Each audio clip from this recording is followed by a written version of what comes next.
Dear ladies and gentlemen, welcome to one of Naseej Academy's webinar series that aim to share knowledge, ideas, and reflection on topic of interest, new trends, and rapid technology in fields of learning, knowledge management, digital transformation, libraries, and cultural institutions.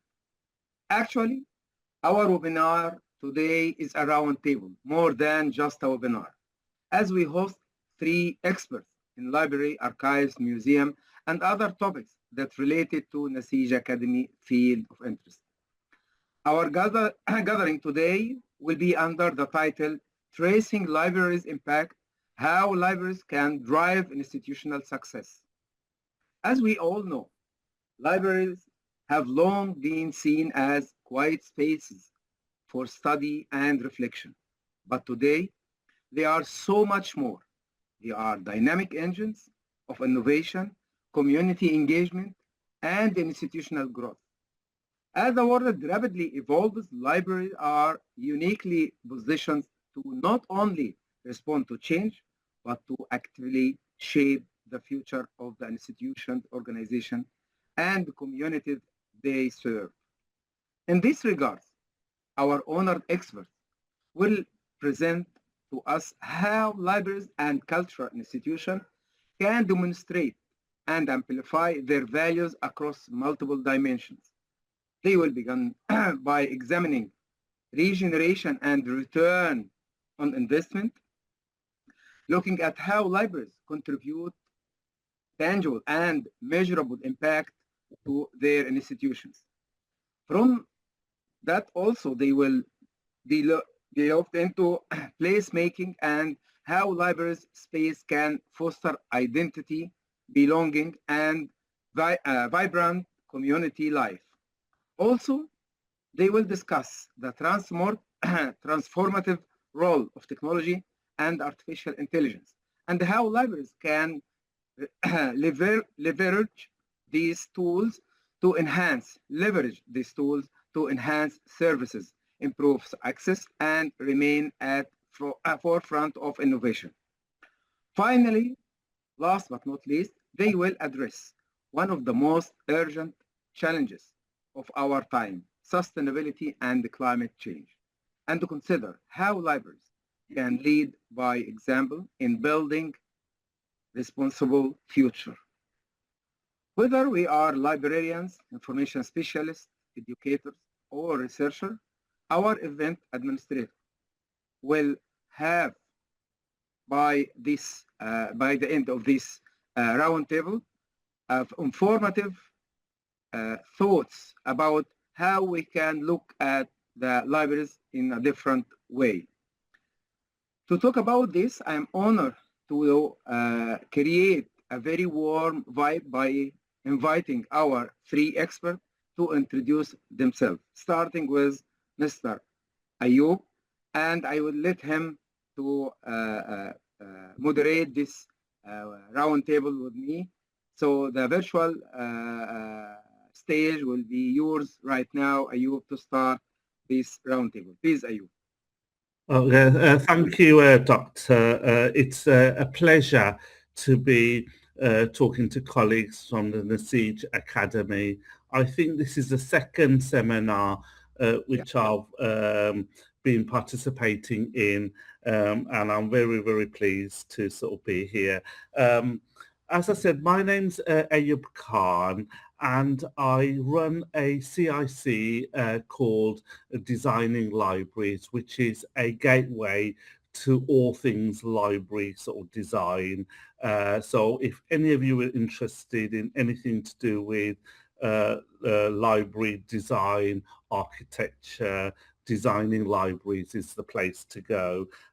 I do that in a sense as an interest of mine, but my day job is Head of Libraries, Director of Libraries and Cultural Services for Warwickshire County Council, which is a large rural area in the West Midlands. But I've also been a privilege to hold the position as past president of CILIP, the Library Association here in the UK, and the chair of Libraries Connected, which is the sector support organisation for chief librarians in sort of public libraries. Pleased to be here. Sue, do you want to introduce yourself?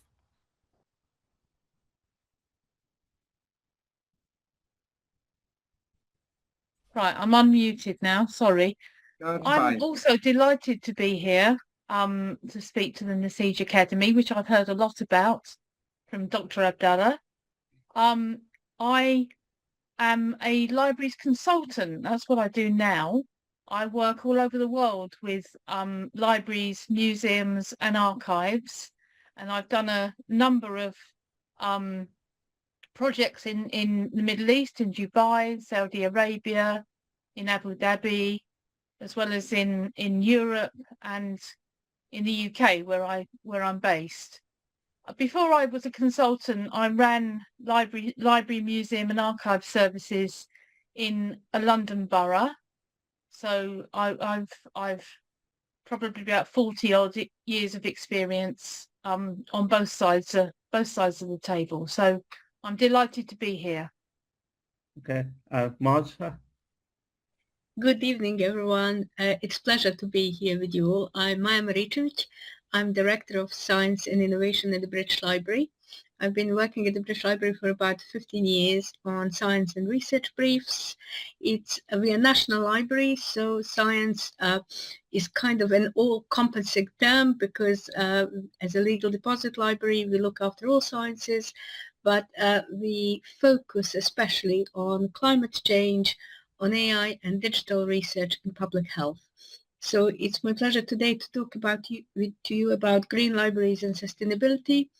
In 2022, with a group of colleagues, I was a founding member of something called Green Libraries Partnership or Campaign, and that's something that I also look forward to telling you all about. Thank you for having me.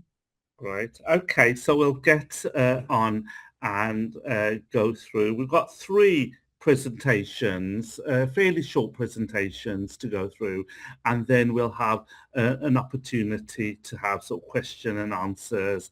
So do get your question and answers already there. So these are some of the topics that we're going to be sort of talking about. Thrilled to be here, and so I was going to start off with talking about libraries as cultural infrastructure for innovations. Before I start, I'd like to sort of point out in terms of this picture, it's a photo of the Curve, a new library, or fairly new, in the town of Slough in Berkshire, about 20 miles from London. The library was designed as a flagship public library at the heart of a town centre regeneration programme, and is a good example of strong civic architecture and the kind of sort of project that I'll be talking to you about. And all these slides will be available to all the sort of participants after this sort of session. And we've also got all our sort of details. So if you do need to contact any of us, please do. And here you can see a link to Designing Libraries, which I spoke about a short time ago. We hear a lot about cultural-led regeneration nowadays. So let's talk about what does it really mean. In fact, I was in Riyadh a few months ago talking at a cultural investment conference, and it was all about how culture is the new oil in terms of getting people visiting places and developing a more sort of leisure-based cultural sort of economy. Trends in urban planning and development has shifted towards an approach characterized by we commentators often call just add culture and stir. In my country, the government's Department for Culture, Media and Sport helpfully identified 3 key strategies here, which is basically culture and stir means you add culture to an area, and basically what you'll find is that area will be regenerated. People will want to come and visit and spend time and leisure there. And they've spent 3 different things that the department has identified. One is around cultural icons and landmarks. The second thing is about placemaking and urban identity, about sort of a place with diversity, mixed use, public domain places, and community consolidation. In a sense, lots of communities working, living together, cooperating. And these are the 3 key strands that have been identified as cultural-led regeneration. Libraries feature in regeneration projects focusing on renewing or reimagining urban infrastructure and on creation of new cultural quarters, centres and hubs. They can also help regenerate high street by bringing more customers to traditional shopping centres that have been losing trade to out-of-town development or online shopping. More and more people now are using online shopping in the UK, or driving out of the town centres to the shops that they want. So the government really does want to encourage more people to visit our town centres. As well as the wow factor can apply to both revamped old library buildings and exciting new ones. The key to getting the right is to involve local communities at the planning stage, so potentially users can help design a place offering services they need, want and use. In other words, local people are invested in and excited about the new revamped library from its inception. This is all part of something called placemaking, a multifaceted approach of planning, design and management of public spaces with which capitalizes on local community aspirations and assets, and the potential to create public spaces that improve urban vitality and promote people's health, happiness and well-being. So that's really the key sort of factors around placemaking. It's often used a term here in the UK. So why libraries in terms of urban sort of regeneration?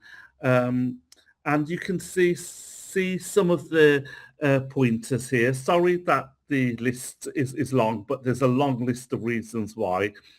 Libraries are valued by people who use them and people who don't, as key facilities that part of social fabric of local societies. So even people that perhaps don't use libraries regularly still think that they are important for a local community or place to have. They attract a very broad range of users, welcoming people of all ages from different cultures and backgrounds.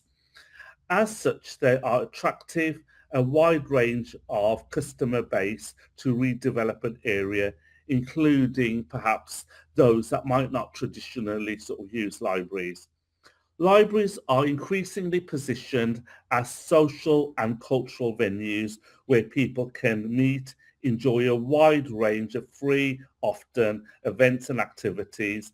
They are perhaps uniquely free from prejudices and associated with other cultural outlets. Sometimes we call this highbrow culture. So often people might not be sort of happy or start their cultural journey to go to a ballet, but they're more likely to come to a library than perhaps a concert.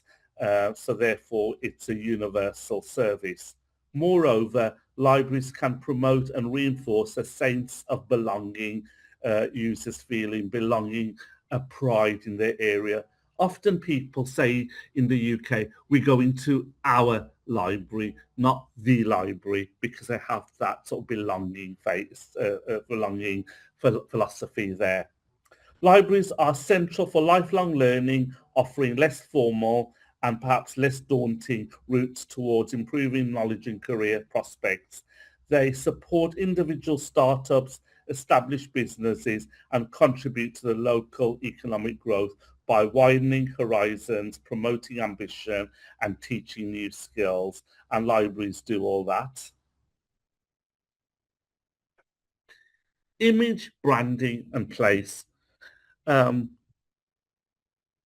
Public libraries have not just reacted to trends of urban planning, but also actively contributed to urban development by changing the image and identity of urban places, contributing to urban diversity, addressing social and economic sort of problems. Recent decades have seen emergence of a new breed or brand of iconic libraries designed to be tourist attractions, appealing to the widest audience, not just book borrowers. They are iconic, play in an important role in regenerating projects aimed at boosting cultural identity, community cohesion, civic pride, and economic growth. The term brand reflects a desire to sell or market a town or city to commercial users, using for eye-catching and impressive venues for their events, alongside visitors wanting to see and experience something special. This photograph is a picture of the Library of Birmingham. I spent 10 years of my career planning and working on this new library here in Birmingham before I joined sort of Warwickshire. And what's really interesting was when we were developing the library in terms of its early concept and business planning, book lending was important, but not the top priority. We wanted to create a landmark building fulfilling a number of roles: a library, a cultural hub, a meeting space, visitor attraction, a social venue, a business support centre, showcasing the sort of local sort of technology. And here it is. And at that stage, the politician said to me, I want a library, a building that when people come to Birmingham, they will be proud of. And he said to me at that stage, nearly sort of 15 years ago now, 20 years ago, nearly approaching, I want that building featured in a postal stamp for the UK. It's so important. And basically 5 years after the library building had opened, you can see a little picture here of a UK postage stamp with the Library of Birmingham here, because the library became an important iconic landmark for Birmingham. So that did come through. I never thought it would be, but yeah, that was amazing to see it sort of feature there. Now, what are the key drivers for new libraries?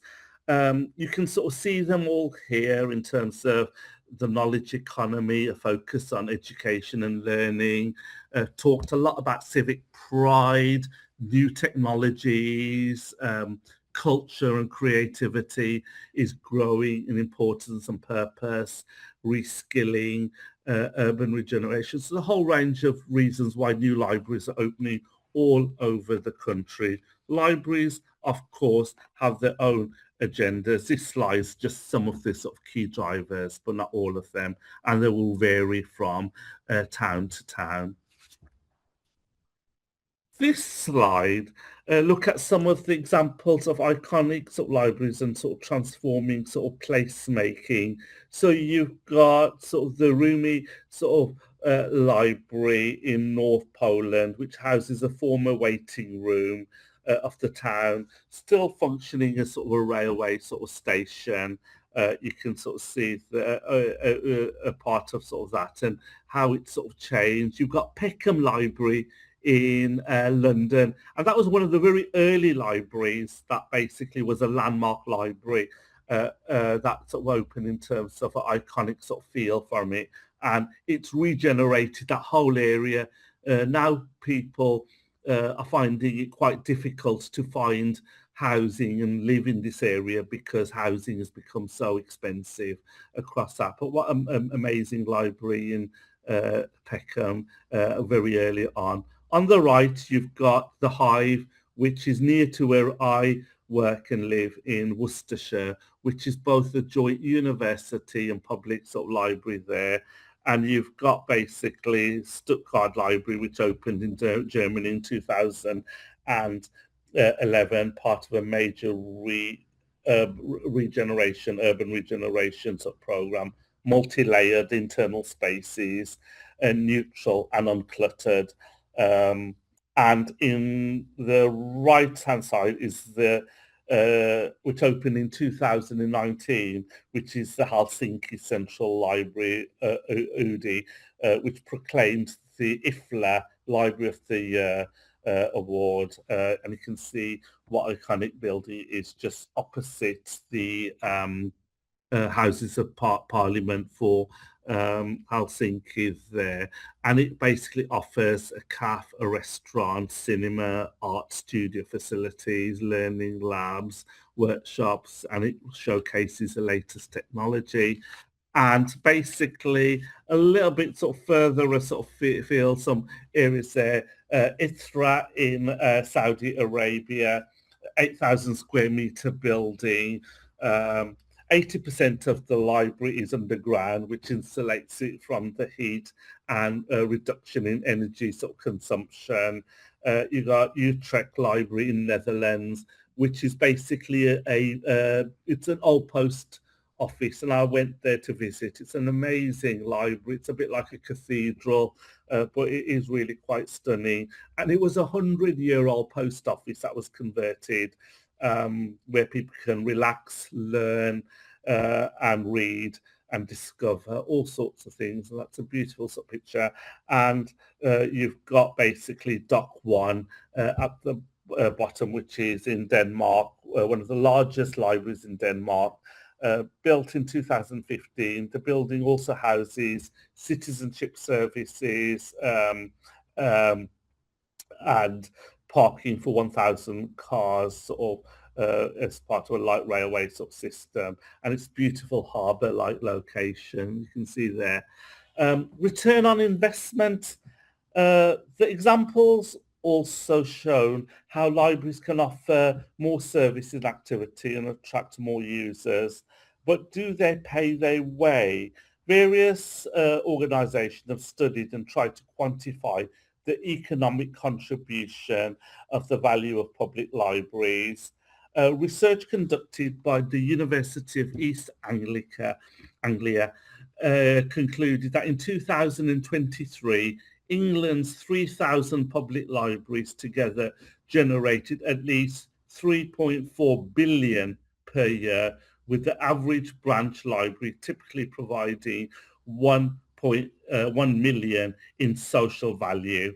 And in 2024, the Department of Culture, Media and Sport estimated that each active user gains equivalent of 1,359 pay rise in benefit from library membership. So if you have library membership, you're more likely to have a higher income. And this is government sort of statistics. And another study revealed that the British Library delivers £5 for every £1 that the government invests in the library. So it's not just the iconic nature of libraries that do that. It's also how people spend and use money. And finally, this is a slide again from the sort of British sort of library, which has a network of intellectual property centres across the sort of country, where local people can come about setting up a business, and you can see some very impressive sort of statistics here in terms of how many new businesses have been started up by having libraries that support a business sort of startups and know-how, and provide sort of good returns sort of on investment here.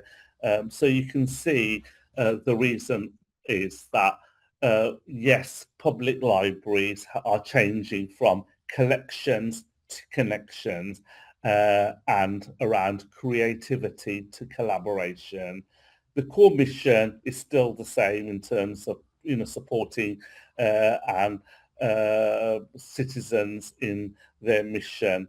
But basically, it's through new sort of design and sort of concepts there. So there's two questions I'll leave you with, and we might want to talk about these during the question and answer.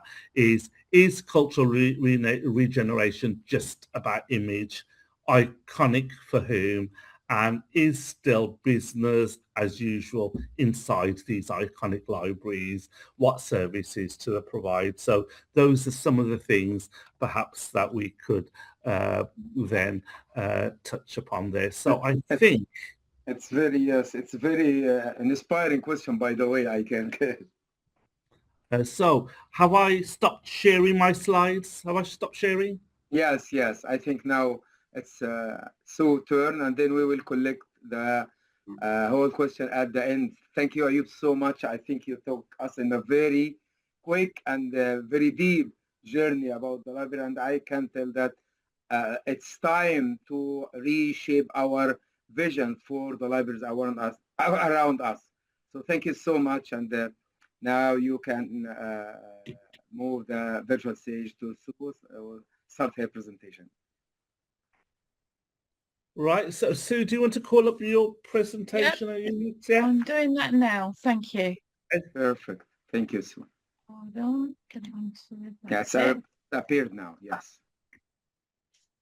Okay, so this is my presentation on a completely different subject: critical digital literacy and how we can support the public in navigating information and AI. And I'll say straight away that this is not a subject that I'm an expert on. I'm on a journey like anybody else in understanding how this new world needs to be navigated. But I hope that I can share some of the things that I found and some of the examples with you, and that we will share this journey together. Critical digital literacy in practice refers to the active role. Sorry, can you hear me? Yes, we can hear you nice and clearly. Oh, I thought somebody interrupted. Refers to the active role that librarians play in assisting the public to navigate the complexities of modern information landscapes. As artificial intelligence and digital technologies become increasingly prevalent, the ability to distinguish accurate, verified information from misinformation is more essential than ever. Librarians are increasingly at the forefront of helping users engage with emerging technologies, especially AI.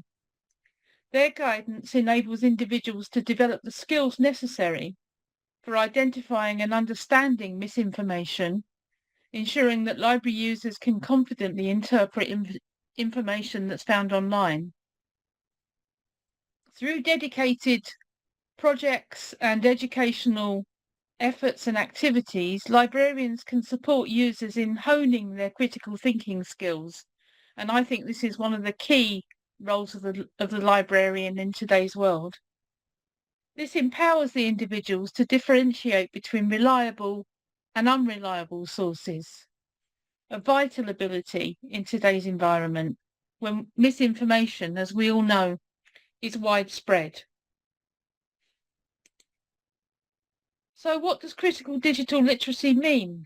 It's understanding how to evaluate digital information, recognise trustworthy sources, and question the validity of content encountered online. And with the vast amount of information available, the importance of the critical element lies in the ability to avoid misinformation and make informed decisions based on reliable data. Librarians and libraries play a vital role in this because we are trusted. We're trusted hubs of information. We're trusted safe places for people around the world. People recognise the role of a library as a safe and neutral place where the people who work there know about the information and know how to navigate it. Now, this could be this is more of a challenge with the growth of AI, I think, and something that all libraries and librarians have to take on board. Libraries play a vital role in curating reliable collections and identifying credible news sources, establishing themselves as centres where accurate information can be accessed. Here are some of the ways that I think library users can be supported in our libraries. Collection development. Carefully selected collections that provide users with access to trustworthy materials. Curated collections, if you were. Digital content. Digital resources are readily available to help users stay informed and develop their digital literacy skills. Workshops and training. Workshops provide practical opportunities for users to learn about critical digital literacy in a structured environment. Toolkits for different ages. Specially designed toolkits that cater to the needs of different age groups, ensuring that everyone can develop digital literacy skills appropriate to their level. The training of librarians is crucial, and continuous professional development and training will enable librarians to effectively support users in navigating the digital information and the AI content. And global programs. This is a worldwide thing. This is not individual countries. And examples from around the world demonstrate the diverse approaches that libraries use to promote digital literacy and support their communities, and we can, as ever, all learn from each other. I'm now going to look at some examples of tools and resources that I've found in my search that have been created to support librarians and the public to critically navigate information. So the Good Things Foundation are indeed a good thing. They run a digital inclusion network in the UK, and they've created the AI Gateway resource. This is a free interactive learning platform designed to help demystify artificial intelligence and build a better understanding of what it can do and how it can shape our online experiences. So the aim is to reduce the fear of AI by understanding it. It's free, it's open, accessible. There are no paywalls, no jargon, no lengthy sign up. So it's there for everybody. Bite-sized, interactive, so simply explained and engaging. Confident and responsible, not just how to use AI, but how to judge when to use it. And this is the opening page of the website. Very simple, very, very straightforward. And the key thing about this is that it's been built, the website and the AI Gateway has been built with communities. So the consultation with the Digital Inclusion Network and with the people that use it and with the professional librarians has made this a really effective website. Another excellent new resource is the IFLA publication, Libraries Empowering Society Through Digital Literacy, which is, I think, published early this year. The main focus of this book is the exploration of digital literacy across a wide spectrum of communities. It illustrates how libraries have responded to the rapid expansion of digital information. It details how libraries have addressed growing misinformation, disinformation and malinformation through a range of programs. And it's truly a global publication. The editors are from the USA, 2 from the USA, there's 1 from Australia and 1 from Europe. So they've shaped the book very much in a global sense. In each chapter, the contributing authors share their experiences, their accomplishments, their challenges and insights with the hope of advancing the core values of the library and the information profession. This is a book certainly worth reading, I think, for those of us who have to navigate our way through this new world. And as you can see from the quote from the book, this is what they've said, that librarians need to adapt their collections and their teaching approaches and their services quite dramatically now. And this kind of fits in with the previous presentation, Ayub's presentation, about how the role of libraries and the way that these things are presented has changed and is constantly changing. Building collections. This is a catalogue page from the Mohammed bin Rashid Library in Dubai, one of my favourite libraries ever, to show the importance of a critical eye when building collections.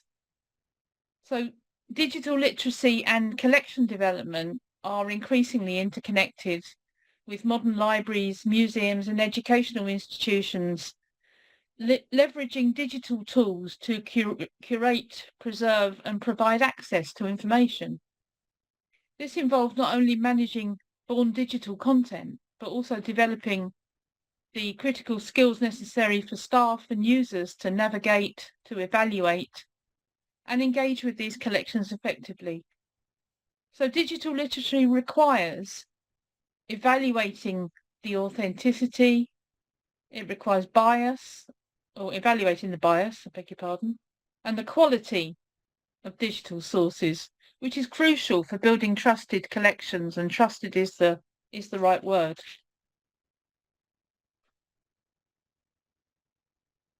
Here's an example of an online resource. The Capital District Library Council is made up of all the public libraries, academic libraries, school libraries, etc., university libraries in the 10 counties upstate in New York. They've created this free resource to support both staff and users, and there are many examples on library websites or library institution websites, which I think are excellent for people to use, for us all to use. Here's an example of a children's activity, a very simple workshop, a school holiday workshop on AI for children 8 to 12 years old in Somerset in England. So just a branch public library where they have coding clubs. But the majority of children now use AI most days. We mustn't underestimate it, at home and at school. So it's vital that libraries, excuse me, develop a wide range of activities to teach online safety, critical skills, and how to use AI responsible. And I think that comes back again to not making AI a fearful thing, but helping everybody, all ages and abilities, to understand and to evaluate the information presented to them.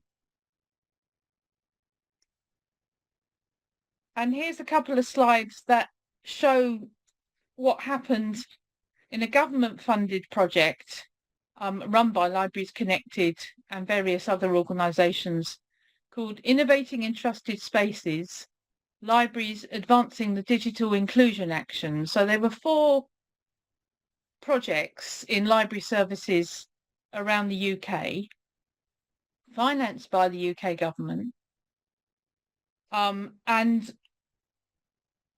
the target groups included older people, low-income families, and individuals with disabilities, so the people who would need these services the most in terms of support to understand them. And the project led to the creation of a new practical guide for library staff, co-designed and tested with communities to build digital confidence among those most at risk of exclusion.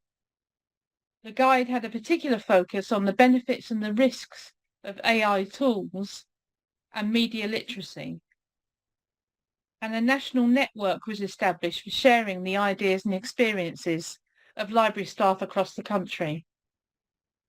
So as you can see, in Newcastle, they had a cluster of activities that were so popular. They had pop-up sessions. Northumberland supporting older people through one-to-one and group interventions. Nottingham with drop-in sessions, and some of them looking at health literacy and how to use the National Health Service app. And Nottingham with interesting elements with existing groups using AI for crafting, using AI for family history research, and a Google Lens session for people with English as their second language. So that's a good example of a very small and focused groups funded for people who particularly need these services, funded by the English government. And this is also from the Innovating in Trusted Places project, but this is part of the resource that was created, and this is about training library staff, and there's a key message through this. This is just one of the pages, and all these things are available to see online, but it gives an example of the vital importance of taking library staff with you on this AI journey. It's simple, but it's true. If librarians aren't confident, they won't be able to help the public in this absolutely crucial task. And I'll leave it there. I hope that's been useful. It's been very useful for me researching for this presentation and getting to understand what's out there, what the issues are and what's available. I hope it's been as useful for you. Thank you. Yeah. Thank you, Sue. No, that was really sort of interesting and so clear how you sort of presented sort of that, and a huge amount of resources that you've basically compiled there. So I'll certainly be going and trying to find some of those links, and I can see lots of hearts and thumbs up and claps sort of in there, so it sounds as if that's it. Thank you for sticking to time. So that's perfect timing for us to now head to Dr. Majaz sort of there from the British Library. So over to you. Thank you so much. I'm also going to share my slides, so just give me a minute to try to get that going.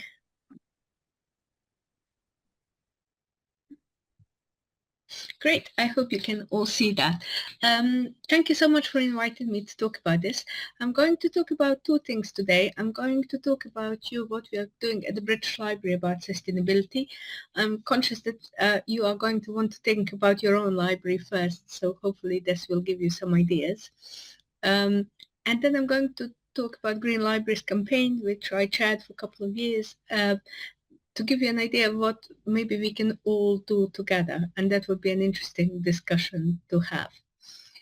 So I'm going to try to start talking about sustainability at the British Library. For us, it all started through a couple of different directions. One of them is that the UK government has a target for net zero for the whole country, which is coming to full net zero by 2050, and there is also an interim target at 2030, and as a public organization we are obliged to report and follow the suit of this policy. But also we felt that as an organization working with knowledge, with young people, we should really do something that is true to our concern for the future generations and their needs. So what does that mean in practice? It means that we are trying to find different ways to just use less resources, that we are trying to reduce our reliance on fossil fuels and move to renewable sources, protect nature, get ready for the climate of the future, because even though we are in London and it's a fairly even climate that does not experience very extremes, we are starting to see them. So, for example, we had seen already our roof flying in one of our big winds last year. And we're thinking about just transition, which is basically, it's principle that applies worldwide, because not all the countries have the same resources to apply to this particular agenda. But also in the UK, we have communities that are poorer and that are richer, and unfortunately climate change does affect those that have less. And also to inspire other people to do same things. So this was supported by our direction group, by our board, and we developed sustainability and climate change strategy and employed a lovely sustainability, a head of sustainability called Catherine Ross, and I hope she'll talk to you at some point and you'll talk to her. She's currently involved with IFLA, so IFLA sustainability group, so you might hear more from her. So this is what we formulated in our strategy that we want to be doing. Safeguarding the national collection for generations to come. And you know that many libraries are now really challenged, especially not so much in the UK, but in the places like Australia, where the National Library has had a big fire. In South Africa, there was a big fire in university libraries, and lots of hurricane flood damage in Caribbean and in all sorts of different parts of the world. There is lots of issues. And as I said, with us, it's not so pronounced, but it's still something that we need to think about. And also, it's something that we wanted to reflect all our different roles. So we wanted to something that's linked to our partnerships, that's linked to our collections, and that's linked how we work with our users. So we created in our strategy these 4 priorities that are linked to our places, our purposes, our partnerships, and embedding it all in our work. And I will tell you just a tiny bit about each one of these. So first, it's about decarbonizing our buildings and embedding best practice. So as an organization, we have a variety of buildings that are based in London and in a town called Boston Spa in Yorkshire in the north of England. They are mainly not new buildings. They're building from the 70s, 80s, 90s, and they come with lots of challenges in terms of how to save carbon. So this was a big challenge, but we're going to have some new builds coming up as well. So I will tell you a little bit about that, because that is a different kind of challenge. So if you look carefully at this picture, you can see on the 2 top pictures, on the left, or at least my left, the whitish building with 4 blocks is a building in Boston Spa. You can see that the roof is covered in the solar panels. And then in London, which is the picture on my right, there are cells that create hot water for our entire building. And then with the shelving, we are just showing that some of these interventions were not expensive. They were really, really very simple. Like, for example, changing lighting for all our building or buying electric vehicles. This has led us to quite significant reductions. So we started measuring in 2008 and 9, and we have reduced 67% reduction so far. We reduced our waste by 51%, and we now send 0% waste to landfill. And we have been lucky to be supported by government to the tune of 10.4 million to do all of this. So all of these things cost. And while we have achieved quite a lot, I think my colleagues would say that we've done things that were relatively easier. And that's a good way to start with these things, to start with things that are easier. And now we're coming to the point where we are really tackling some really difficult things, where we need to quite significantly change the way how we are working in order to reduce further. Especially difficult things are things to do about digital provision and computing, which is ever more important, and with introduction of AI becomes a total nightmare, because it's really likely to raise our environmental impacts rather than to reduce. And then also things such as our suppliers and our procurement practices, where it's very difficult and complex to know what our impacts are. Also, we have a couple of major capital projects coming, which by definition are going to create carbon. So we had to think what it means now, but also what will mean in the future. So on the left, a metallic-looking building is our new storage in Boston Spa, where we are building quite a lot of automated large-scale storage. And this is going to be our first passive building, which means no cooling, no heating. We are National Library, so we are putting in it a very sensitive collections that need a very special environmental conditions, but we believe that with our architects, we have worked out the way to have it done in the way that's going to be completely passive. And then the reddish building on your right will be in London, and we're just starting to work on that. And again, in the urban setting, it meant finding lots of ways to make this building as good environmentally as it's possible. And these things are really work in progress and become, in environmental terms, projects in their own right. So I told you a little bit about buildings. I know many of you would like to know more, but we can chat about it more. But for us, it was important that we don't stay only with buildings, but we really utilize our collections and our services and our collaborations in addressing environmental challenges. So I'm just going to show you one example of doing that. So last year we had an exhibition, Unearthed, The Power of Gardening. And in this exhibition, we used lots and lots of our collections from very early medieval examples of people working with plants and with different herbs and different medical uses and the medieval gardens all the way to this day. People love gardening in the UK, so this was a fantastic platform to tell people about how the environment is changing and what they can do in their lives. So it brought together our collections and users, and also we work with public libraries through a network called Living Knowledge Network.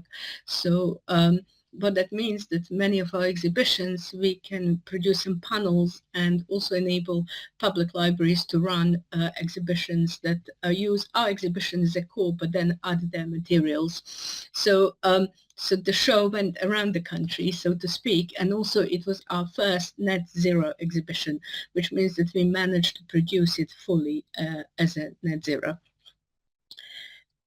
Partnerships goes without saying, and I'm going to talk about Green Libraries campaign in a minute, so I'll just highlight some of the others.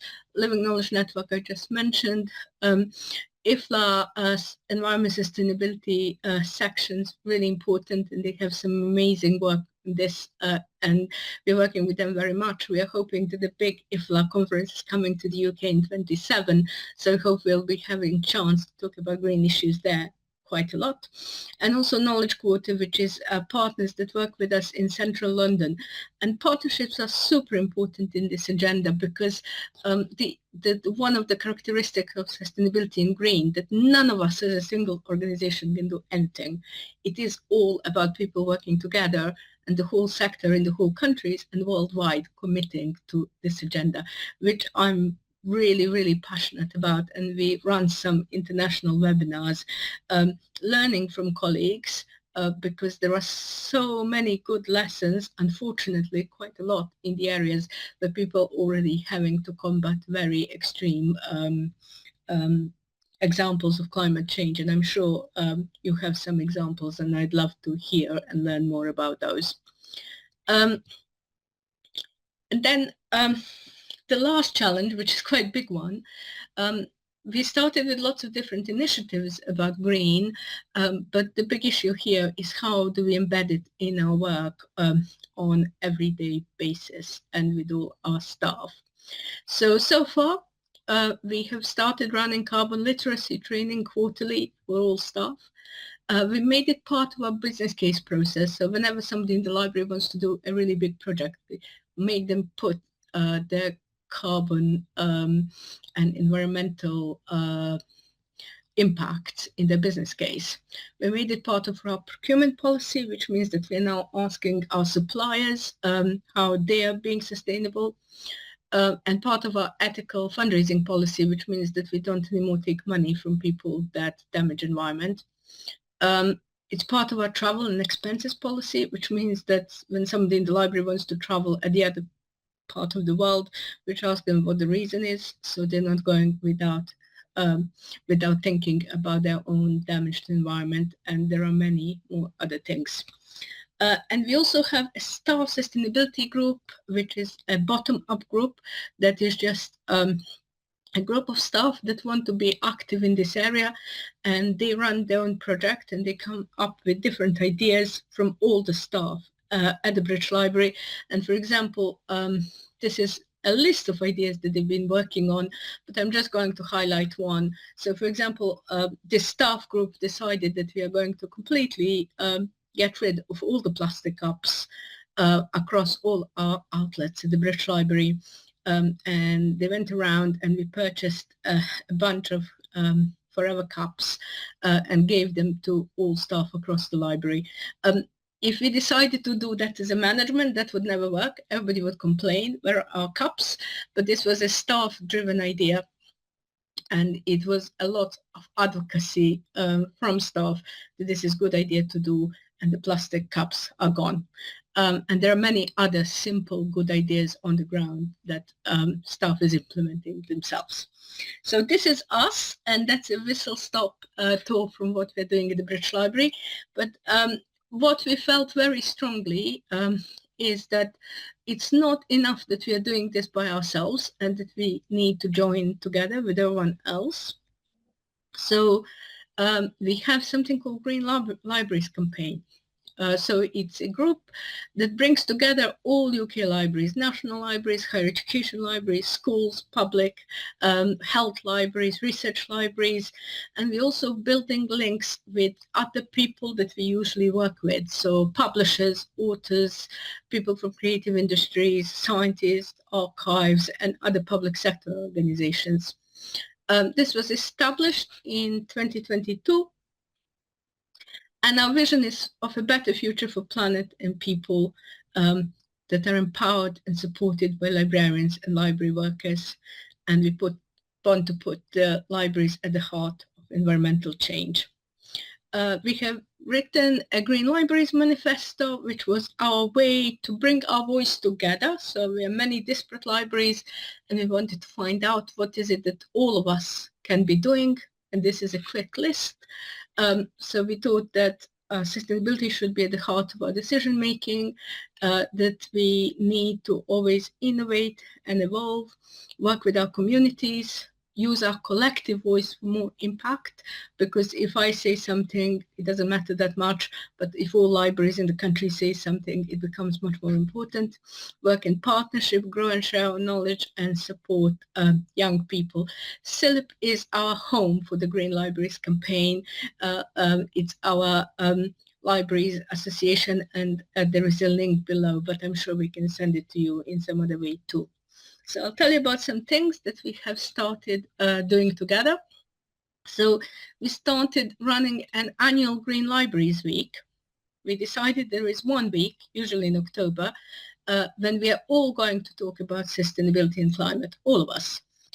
So this is the idea where I said, saying something in your own right is great, but if we all do it together at the same time, and the public learns that there is particular time when they come to their local library and can do all these great things, that is the better way of doing things. So that's now being going strongly for 3 years, and yeah, please join us. It's usually lots of online activities, so distance is not a problem.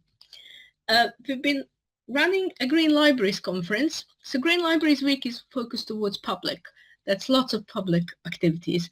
Green Libraries Conference is more focused towards capacity building and learning for the sector.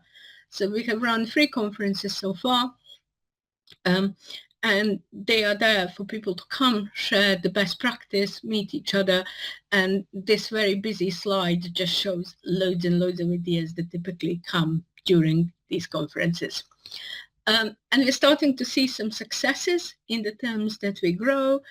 So we are not funded by anyone at all. It is very much kind of a grassroots movement, but we have just secured our first big grant from the National Lottery, which funds many projects in the UK. And that's going to give us an opportunity to open 10 green library hubs in 10 libraries across the UK. The first 3 have just been opened, one in Camden in London, one in Blackburn and Derwent, and one in Surrey. And we are just hoping that the other 7 ones are going to come soon. And this is an idea where we are trying to embed this idea that every library can have a space for green activity. And this space can be whatever they want it to be. We're all different in one country and across the world. So some people want to focus on climate literacy and the information. Some people want to have a green outside space. Some people are looking more into, I don't know, tool libraries or seed libraries. Depending where they are, a rural and an urban library will have completely different ideas about what their green library hub is all about.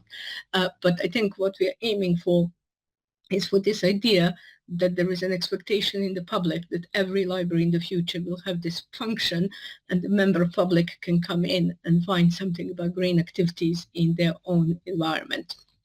So I have raced through all of that, but it gives you a bit of idea about different things that are being done, and I look forward to your questions. Thank you, Marja. That was really sort of interesting, and we've put a couple of links in the chat in terms of the Green Libraries campaign, so that colleagues can access those. So really the next sort of basically 15-20 sort of minutes is, has anybody got any sort of questions or comments from either of us? I've been having a look through the chat box. I can't believe there's about 145 people on this sort of call today, so it's amazing to see so many people from all. In addition, Ayub, that I received some of them also over the email and those WhatsApp, so we open this one. Let me first thank you guys again for this impressive and interesting speech. Actually, the presentation was very engaging and also opening the gate for many ideas. Also, I will not talk too much, and to take the maximum advantage of the time, I will go directly to some of the questions that I received over the Facebook and this stuff. And let's start with the one that I think will open our discussion on this roundtable. How can libraries better communicate their values and impact to institutional leadership? I think it's what we can call it the million-dollar question. So please, Ayub, give us your reflection on this question. How can libraries better communicate their values and the impact to the institutional leadership? It's a difficult, in some ways it's a very simple question, but in some ways it's quite a complex question. The thing about libraries, we do so much and we sort of reach so many different sort of areas. The difficult for us is to try and have just one or two very, very key messages that all libraries can keep repeating. So is it the economic value of libraries? Is it one or two statistics, one or two areas that all of us in all our libraries can use? So when we have a decision maker, we're able to communicate that very clearly, and that's a bit of a skill. In the UK, we talk about a 2-minute lift talk. So if you basically have the managing director, the key chief, and you're going in a lift with them, what could you tell them about the library within 1 or 2 minutes? And how can you keep that message very, very clearly? So my view would be try and work together as a library community, think of 1 or 2 messages and completely keep repeating that again and again and again. And then that will hopefully help advocate for that message. Excellent. Sue, how do you see this one? I think I was absolutely right, but I also think there are another couple of things that spring to my mind. One of them is evidence. So having good quality evidence, such as numbers of people that use your library each year, numbers of people who participate in particular activities, percentages of the population of your area who are engaged. Look at need, look at where there are areas of need and address those, you know, to make sure that you can then say to your managers and leaders, look, we've addressed this issue, this is how many people we've reached, etc. And the other one is partnership working. I think it's absolutely crucial, because by working with others, you not only achieve more, but you also take advantage of those partners' publicity and marketing, and your reach is wider. So it's about looking outward and not inward. Look to the outside. Don't just look to your own institution. Yeah, don't focus on just your own zone. Just be open with others. Okay, Maja, thank you so much. I think Sue and Ayub already said some important things about partnerships and about evidence and having a good pitch. Maybe I'll add to it also not to forget the power of storytelling, because that's what we're all about. And there is also this emotional tag that we all have. And by that, I don't always mean they have to be like literal stories. For example, some stories are about science, which is my thing, you know. What is it that it happens in our buildings, how people make discoveries, what information they can find, what are examples of great things that happen. So having a few of these at one sleeve also helps, especially in building our trust with general public. Excellent. Thank you so much. And I will not comment on the answers because we have many questions. Mr. Hassan said that I want to understand the difference between the knowledge economy and the attention economy, and how artificial intelligence intervenes in the functioning of each of them. So I think it's a definition question, but we can just say that what's your reflection on these two main topics, the knowledge economy and also the attention economy, and this is what we can call it unsure area. Please, Ayub, yes. Start with the sort of knowledge economy and the sort of attention sort of economy. So I think basically, and I'm not an expert at this, to me, the knowledge economy is all about the economics, is all about data and information now. So basically where we've had the industrial society and service areas, now it's talking about the economy is all working on knowledge. It's like banking, information, knowledge is all about that. And that's where a lot of the knowledge, the economy is working. It's about learning.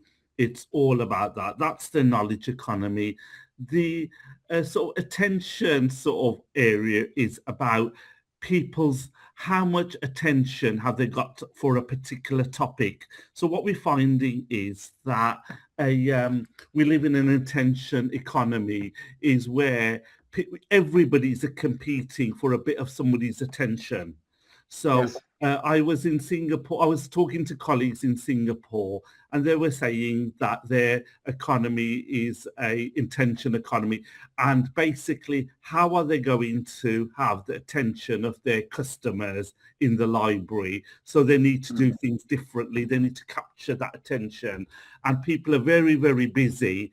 And how are you going to have a little bit of their time, their attention? And libraries need to basically do things differently and more innovatively to capture that bit of attention of individuals, because everybody is competing for eyeballs, for the attention of people, and a lot of the reason they're doing that is to make money. Libraries don't make money, but we need to get the attention of people so that they use our service Marge or Sue might have a better sort of definition or idea. That's fine. Yeah, we got a different point of view. Yes, Sue? I'm not an expert, as I pointed out before. I think they are two different elements, the knowledge and the attention. I think AI intervenes differently depending on whether, which one it's serving. In terms of the knowledge economy, I think AI is automating complex tasks and moving beyond simple automation. It's starting to be able to do things that it will take us ages to do, etc. There's that huge impact that it's already having on workforces. But I think, again, I think that's the bit in particular that people are fearful of. And I think the key, as I said in my presentation, and I may be simplifying things, but I think the key to it is understanding how this works and understanding, because nothing ever goes in a straight line in life. Sure. And I think, these things come and they AI is I'm not gonna have a job and everything is gonna go crazy. Yes, some of that will happen, but not all of it will. And I think in the attention economy, then I think that's more about getting to understand how algorithms work and getting to understand how much we are influenced by AI and algorithms, and getting some intelligence about both, I think, takes away some of the fear. Those are my thoughts. Okay, thank you. So do you need to elaborate more, Maja, on this point? Yes, it's something that's very close to my work, actually.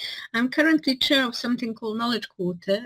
So in London, in the part of London where the British Library is, it's an interesting part of London that's literally made of cultural institutions, knowledge institutions, big technology companies such as Google and Meta, big medical companies, and it is literally a knowledge hub of London, if not of the UK. So the knowledge economy answer would be very easy, which would be, we just drive this to make as much money as possible and life will be wonderful. However, London is a complex city, and next door to us is some estates that were built for social housing, and it's not very far before we come to people that do not benefit from knowledge economy because their educational and their employment potential is not very good. So I know that when we say attention economy, we mean on a click things, but I'm going to translate this. And for me, a much more important attention is that the ordinary citizens pay attention to knowledge economy and can participate in it. So for Knowledge Quarter, we made some targets that we are not just about companies and big cultural institutions, but we are going to seed our programs with learning and skills programs, and that this fabulous Knowledge Quarter with big companies and institutions is not any good to anyone if we cannot improve the lives of citizens that live next to us. And then the attention to what we do might be somewhat better. And the click stuff is just nonsense, in my opinion. Yeah, it makes sense. Yeah, it makes sense. Thank you for this one. Once we talk about the economy and this stuff, we have another question. It's about the challenge of the financial issues for libraries. The question is coming from, it's anonymous. How can smaller unfunded libraries implement the idea you presented? So this is for all of you, that all the idea related to the innovation or artificial or the green libraries. So would you just give a quick hint for the people here with us about the unfunded smaller libraries, how they can take the maximum advantage of your idea, but at the same time they can work within this limited budget? Yes, Ayub? Yes, so basically I talked about libraries and regeneration, and one of the trends in libraries is a multi-use and multi different sort of spaces across that. So mixed use. So basically, I would encourage if libraries are short of money, if you're able to, rather than have your own building, are you able to share a building as part of a wider institute to provide a mix of services? Therefore, you're sharing the audience, you're sharing the costs, you're sharing resources across that. Often libraries have been standalone institutions, and that's changing now. So could you partner with another organization and deliver services through a multi-purpose building? That's one idea from me. Perfect. Okay, Sue, please. And Ayub's absolutely right. And we've seen that all over the country in the UK is smaller libraries that can't necessarily manage on their own or on sustainable, joining up with other services. And I think that's an excellent idea. There is also, I think, a role for what there isn't a role for very much is income generation.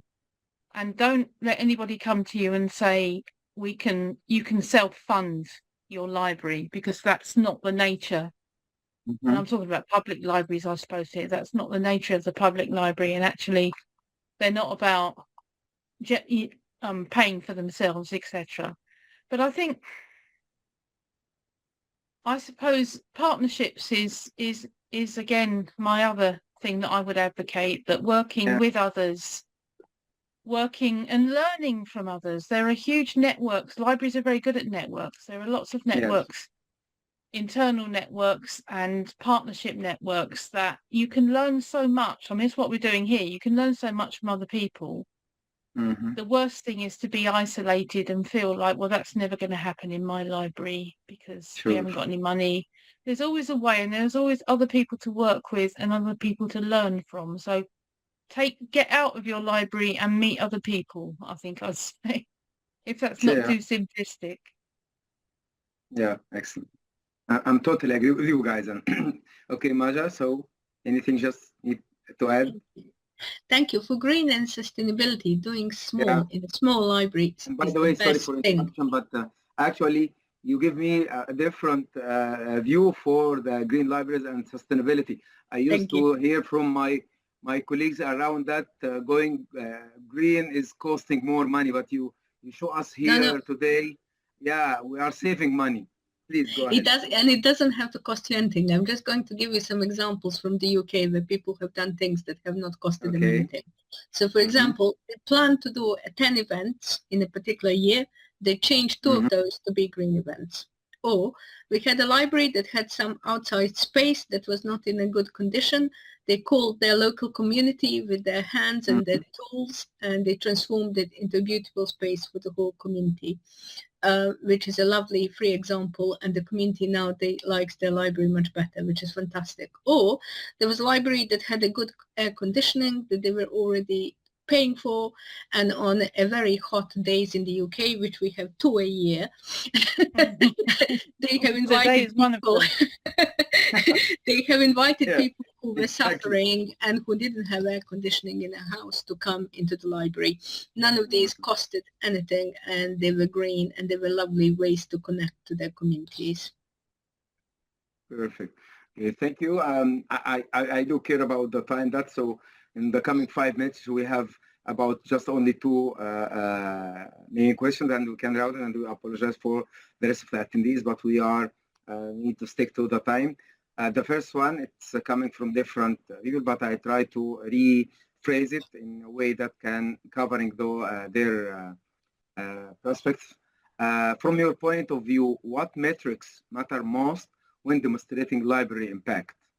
And in the same track, how do you measure the return of investment in library context beyond financial terms? I like this question. So please, Ayub. Einstein. Einstein once said, "We measure what we count, but we don't count what measures." Exactly. Yes. What's really sort of important is libraries have so many statistics and numbers, And I think the most important thing that you can do is try and measure impact. What impact does that have on an individual? So I think we need to do more about reporting impact as about numbers, because so what, X number of books are borrowed out, does that make a difference? If we can show one or two stories, and Marja mentioned this about the importance of storytelling, if we can say the impact of doing this is the library being open and supporting socialization, is the impact of this is stopping people from going to hospital or being lonely or X, Y, and Z. That's the most important thing. So try and measure impact if we can. Perfect. So, okay, Sue? I agree. I really do. I think that numbers are important, because it's brilliant to say, oh, 1 million people used our library this year. That's a fantastic image to conjure up, but it's not nowhere near the whole story. And I'm probably taking a bit of what Maya's going to say, because I think the storytelling and the emotional hit that people get is so important. So the impact element is crucial. The how did this make a difference? You know, I once saw a poster that was from a city in the UK for its social services, and it said, this person, here's an old lady, Mrs. so-and-so, and here's the person, this is the only person who came to visit her today, and it was the person coming to bring her meals. And then at the bottom it said, this is Christmas Day. And I apologise to the colleagues in the Middle East for the Christian nature of my example, but it can be translated in the same way. It's that impact. It took my heart away, you know, that thought that was the only person she'd seen that day. And it was a very simple poster, and I've never forgotten it. Those messages that say, you know, this child wouldn't have had this if it hadn't been for the library. This person would have had anywhere to go and didn't know, you know, just come to the country, didn't know where to go. All those kind of things are emotional pulls. And I think it's they're the most powerful. Numbers are important, but not as important as that. Yeah, I remember that there is a book, it's about 1997, with the title How to Lie with the Statistics. So, okay, Maja, so can you jump in? Yeah, all the good things can be already said. Maybe today was a good day to see what we can do. We were talking about AI, we are talking about climate, we are talking about the big global issues. And I think maybe part of this is us as libraries being brave, not saying we cannot do anything about these big issues, because I think we can. And I think just when we are thinking about impact and storytelling, just being brave and saying, actually, we have skills and the ways of affecting this, and we want to be part of this story. And actually, we have knowledge and excellent people who work for us that can help, and not be shy, but enter these big conversations of our time, because I think we can do a really good job. Perfect. Okay, we come to the last question, and let's make it reverse and start with you, Maja. It's about the AI. So how can libraries adopt AI without losing the human-centered aspect of their services? Also related to that, what are the ethical considerations around AI in libraries? So this will be the lovely wrapping up of this one. So please, Maja, start to answer this question, please. It's a really difficult question. At the British Library, we made an ethics policy, which we have shared with our staff, that puts the red lines of what we would do and what we wouldn't do.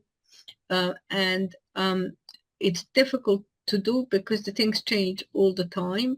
But I think keeping humans in the loop is important, and saying no is important when the things do not look right. Unfortunately, it does mean thinking about your suppliers and what they are doing and what AI is coming to your library and the back door. It also means not running away from AI, but educating people better so they can make decisions in all parts of your business.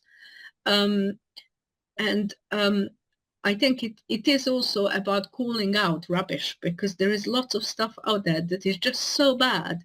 And because it's AI and because it's such a big trendy thing to do, people are really thinking it's fantastic. But it's not fantastic. We need to take time to explain why there not. is some hallucination up there. Definitely lots of hallucinations out there. But the things will keep changing. And I think if we keep our professional values, they will stretch to the ethics of AI.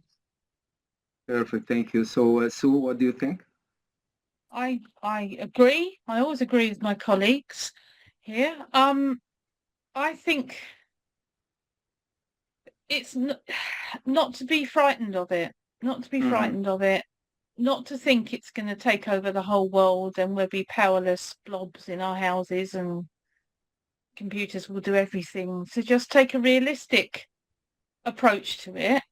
It does change all the time. People will tire of these dreadful AI hallucinations. People will get bored of them because so much of them about them is not real. But it's a very fashionable thing now. But I think the key thing is I suppose reiterating what I said in the first place is about understanding it. Know your enemy is the kind of, it doesn't need to be an enemy. It can feel like it, but know what it means, understand it. Get to the bottom and be able as a librarian to educate other people. So understand it, and then, because if you don't understand it yourself, you can't help others. But to navigate, and libraries are the actual crucial role of navigating AI and misinformation, etc. It's it's perfect for them. It's a kind of renaissance almost, I think, for libraries in many ways. But I think you understand your enemy is my advice. Yeah. So take advantage of it and use it in the right way that you need it. For sure, it will not be like the Hollywood movies. It will not be like iRobot or Terminator or something like that. So There's enough of that in the world. We will end up with you, Ayub, to comment on this one, so we can wrap this roundtable. Please comment on this. So AI, I think I've got two areas, and I think these have already been touched upon, and it's used in my life. One is basically AI is helping with efficiency in our libraries. We're using a lot of Copilot. It's helping us with our business processes. So staff are not doing routine jobs that AI could do. So that's very good.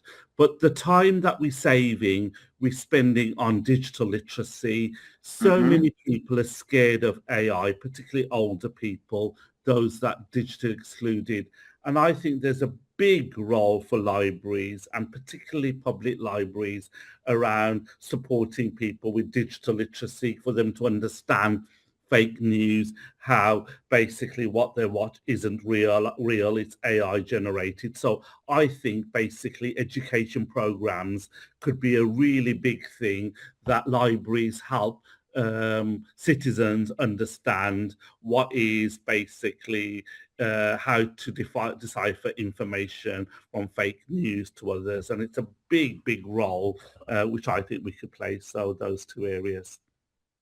Okay, thank you. It's a wonderful wrapping up for all this lovely roundtable. I do appreciate your volunteering to participate with us, and all these flying hearts and thumb up reflecting what the real feeling our attendees had along this journey with you. Again, I do apologize for the rest of the attendees, and we are welcoming over the email for their questions. And I will leave one last word from you guys, and also confirming my appreciation for being here and spending this time with us in the Nasej Academy. And I will start with you, Sue, just to make some sort of changing this. Please, Sue. Thank you so much, Doctor. This was such an interesting evening, and it's great to hear that as colleagues we're all pretty much in agreement with things that, and you know, there's lots of synergy between the three presentations. So I really enjoyed it, and I'm honoured to be able to talk to so many people. Yeah, and most of them just stay still with us, which is reflecting that they are called by you and your speech. Thank you, Maja. Thank you so much. On green and sustainability, my last thought is learn from each other and learn from people from other cultures and places. We're all facing the same thing. People come with all sorts of ideas wherever they are. And it's one of these things that when we share and come together, we'll definitely do lots more. Okay, I promise you we all will go green and guided by the SDGs, the 17 SDGs. Thank you so much, Ayub. The last word is yours. Last word. So when I went to a library school many years ago to train as a librarian, we learned the 5 laws of library science from the Nathan and his 5 library laws. And the key part of the library law was a library is a living organism. Yes. It keeps growing and changing. And I think that's what we really need to do, is keep our values, but we continue to grow and change and meet the needs of our sort of users. And we're all about sharing. That's what libraries do. They share their collections with others. And today's been a brilliant example of that. So thank you so much for inviting us. The honor goes to us in terms of speaking to so many colleagues across the globe. Thank you so much for all you, my lovely fellows, and we all open our window for you from the Nasej Academy to have you there, and we do appreciate your participation. Wish you all the best for you, and we are all thank our attendees and promising to invite them again to another roundtable and webinar in the Nasej Academy. Thank you guys and stay safe.